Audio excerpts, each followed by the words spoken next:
Kottayam medical college അപകടം നമ്മളാരും ഇന്നും മറന്നിട്ടില്ല. അപ്രതീക്ഷിതമായി ഉണ്ടായ ഒരു അപകടമായിരുന്നു. ആ അപകടത്തിൽ അപ്രതീക്ഷിതമായി തന്നെ ഒരു ജീവനും നഷ്ടപ്പെട്ടു. അതിനുശേഷം വലിയ പഴിയൊക്കെ സർക്കാർ കേൾക്കേണ്ടി വന്നിരുന്നു. ജീവന്റെ ഉത്തരവാദി സർക്കാരാണ് എന്ന് പറഞ്ഞുകൊണ്ട് ആ വീട്ടുകാരെ എങ്ങനെയാണ് സർക്കാർ പൊതിഞ്ഞ് സംരക്ഷിച്ചത് എന്ന് നാൾക്കുനാൾ നമ്മൾ കണ്ടതാണ്. ഇന്നിതാ അവർക്ക് തണലൊരുക്കുകയാണ് സർക്കാർ പ്രഖ്യാപിച്ച വീട് പുനർനിർമ്മിച്ചു കൊടുക്കുകയാണ്. ഇന്ന് അതിൻ്റെ താക്കോൽ ദാനമാണ്. ഉന്നത വിദ്യാഭ്യാസ വകുപ്പ് മന്ത്രി ആർ ബിന്ദു അവരിന്ന് ഉന്നത വിദ്യാഭ്യാസ വകുപ്പിന് കീഴിലുള്ള നാഷണൽ സർവീസ് സ്കീമാണ് ആ വീടിൻ്റെ പുനരുദ്ധാരണ പ്രവർത്തനങ്ങൾ പുനർനിർമ്മാണം ഏറ്റെടുത്ത് സമയബന്ധിതമായി തന്നെ പറഞ്ഞ സമയത്തിന് മുൻപ് തന്നെ അത് പൂർത്തിയാക്കിയത്. ഇന്ന് ആ വീട്ടുകാർക്ക് ആ താക്കോൽ കൈമാറുകയാണ്. അതിൻ്റെ സന്തോഷത്തിലാണ് ആ വീട്ടുകാർ. സനോജ് സുരേന്ദ്രൻ കൂടി ഗുഡ് മോർണിംഗ് കേരളത്തിനൊപ്പം ചേരുന്നുണ്ട്. Sanoj, good morning. Good morning Vinisha. Good morning. ഞാൻ സനോജിലേക്ക് എത്തുന്നതിന് മുൻപ് പ്രേക്ഷകർക്ക് ആ വീടും പരിസരവും ഒക്കെ കാണേണ്ടതുണ്ട്. എങ്ങനെയാണ് ആ പുതിയ വീട് നിർമ്മിച്ചത് എന്ന ആ റിപ്പോർട്ട് കൂടെ കണ്ടതിന് ശേഷം ഞാൻ സനോജിലേക്ക് വിശദമായി വരാം.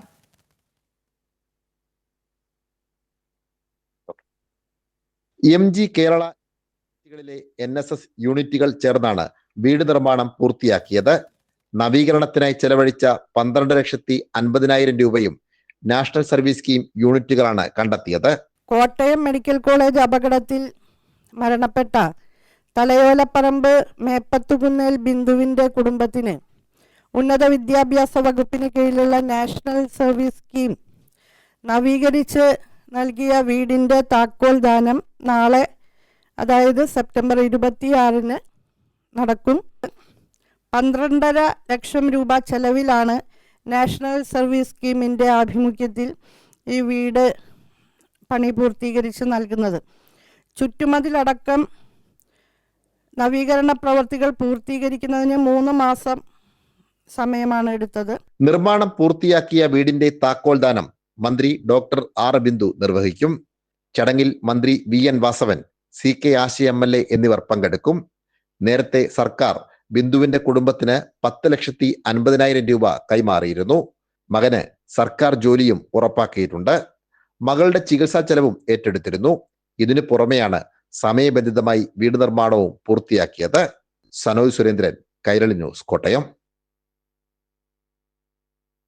സനോജ് തുടരുന്നുണ്ട്. സനോജ്, സർക്കാർ കൂടെയുണ്ട് എന്നുള്ളത് വെറും വാക്കല്ല. തീർച്ചയായിട്ടും അത് വെറും വാക്കല്ല, അത് യാഥാർത്ഥ്യമാവുന്ന വാക്കുകൾ തന്നെയാണ്. അതിന്റെ ഒരു പൂർത്തീകരണമാണ് ഇന്നിപ്പോൾ കണ്ടുകൊണ്ടിരിക്കുന്നത്.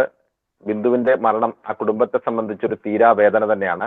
അത് നമുക്ക് ആർക്കും തിരികെ നൽകാൻ കഴിയുകയില്ല. പക്ഷേ ആ കുടുംബത്തിന് ആ വേദനയിൽ എങ്ങനെയാണ് താങ്ങായി മാറേണ്ടത് എന്ന് ഒരു സർക്കാർ സംവിധാനം സമൂഹത്തിന് കാണിച്ചു കൊടുക്കുകയാണ്. ഡോക്ടർ ആർ ബിന്ദു, ഉന്നത വിദ്യാഭ്യാസ വകുപ്പ് മന്ത്രി ആർ ബിന്ദു, ഒപ്പം തന്നെ വീണ ജോർജ്, മന്ത്രി VN വാസവൻ ആദ്യം മുതൽ തന്നെ ഈ കുടുംബത്തിന്റെ എല്ലാ വിധ പ്രശ്നങ്ങളിലും ഇടപെട്ടുകൊണ്ട് സജീവമായി ആ കുടുംബത്തോടൊപ്പം ഉണ്ടായിരുന്നു. അതിനുശേഷം മറ്റു മന്ത്രിമാർ, P പ്രസാദ് ഉൾപ്പെടെയുള്ള മന്ത്രിമാർ എല്ലാവരും ആ കുടുംബത്തിൽ വന്നുപോയി. ഇപ്പോൾ ഉന്നത വിദ്യാഭ്യാസ മന്ത്രി ഡോക്ടർ ആർ ബിന്ദു അവിടെ വന്ന ശേഷം കുടുംബത്തെ ആശ്വസിപ്പിച്ച് മടങ്ങുന്ന വേളയിൽ ആ കുടുംബത്തിലെ ബിന്ദുവിന്റെ മകനെ ചേർത്ത് വെച്ചിട്ട് പറഞ്ഞു, മോനെ, നിന്റെ അമ്മയുടെ പേര് ബിന്ദു എന്നാണ്, എന്റെ പേരും ബിന്ദു എന്നാണ്. നിനക്ക് അമ്മയില്ല എന്നുള്ള വേദന ഉണ്ടാവരുത്. എന്താവശ്യം വന്നാലും നീ എന്നെ വിളിക്കണമെന്നുള്ള ഒരു വാഗ്ദാനമാണ് ആ കുടുംബത്തിന്റെ ഡോക്ടർ ആർ ബിന്ദു നൽകിയത്. പിന്നീട് ആ കുടുംബത്തിന്റെ ബുദ്ധിമുട്ടുകൾ, പ്രയാസങ്ങൾ, പണി പൂർത്തിയാവാത്ത വീട്, ആ കുടുംബത്തിന്റെ ഏക ആശ്രയവും വരുമാനവുമായിരുന്നു ബിന്ദു. അവരുടെ ഭർത്താവ് വിശ്രുതന് ശാരീരികമായ ബുദ്ധിമുട്ടുകൾ ഉള്ളത് കൊണ്ട് തന്നെ പലപ്പോഴും ജോലിക്ക് പോകാൻ കഴിയാത്ത സാഹചര്യമുണ്ട്.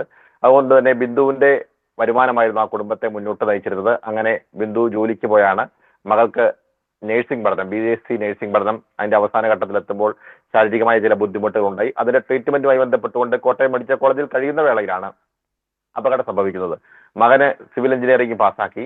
അങ്ങനെ വളരെ ബുദ്ധിമുട്ട് നിറഞ്ഞ ജീവിത സാഹചര്യത്തിൽ നിന്നും കഷ്ടപ്പെട്ടുകൊണ്ട് മക്കളെ പഠിപ്പിച്ച് അവരുടെ ഉന്നത വിദ്യാഭ്യാസം നൽകുന്ന കാര്യത്തിൽ ബിന്ദു ജാഗ്രത പുലർത്തിയിരുന്നു.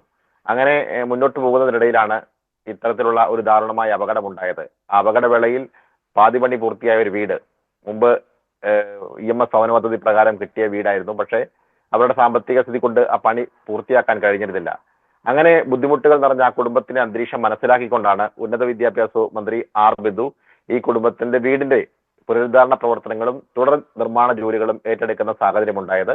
അതിന്റെ ഭാഗമായി ഉന്നത വിദ്യാഭ്യാസ വകുപ്പിന് കീഴിലുള്ള NSS യൂണിറ്റുകളെ യോജിപ്പിച്ചുകൊണ്ടായിരുന്നു ഈ പ്രവൃത്തി ഏറ്റെടുത്തത്. അങ്ങനെ MG യൂണിവേഴ്സിറ്റിയിലെയും കേരള യൂണിവേഴ്സിറ്റിയിലെയും NSS യൂണിറ്റുകൾ കണ്ടെത്തിയ 12,50,000 രൂപ മുടക്കി ആ വീട് മനോഹരമാക്കിയിരിക്കുകയാണ്.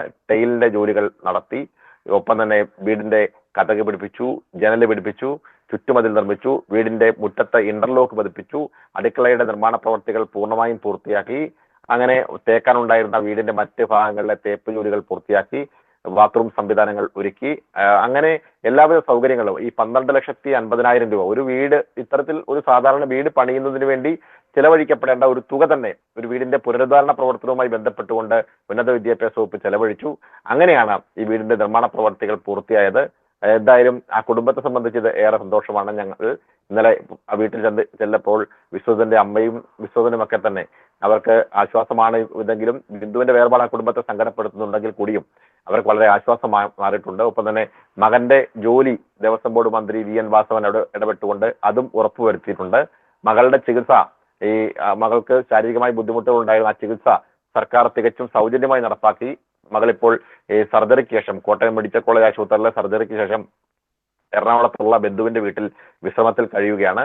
അങ്ങനെ ആ കുടുംബത്തിന്റെ വേദനയിൽ ഒരു സർക്കാർ എങ്ങനെയാണ് ആ കുടുംബത്തിന് ആശ്വാസമാവേണ്ടത് എന്ന ഉത്തമ ബോധ്യത്തിന്റെ അടിസ്ഥാനത്തിൽ സർക്കാർ ആ കുടുംബത്തിനൊപ്പം നിന്നു.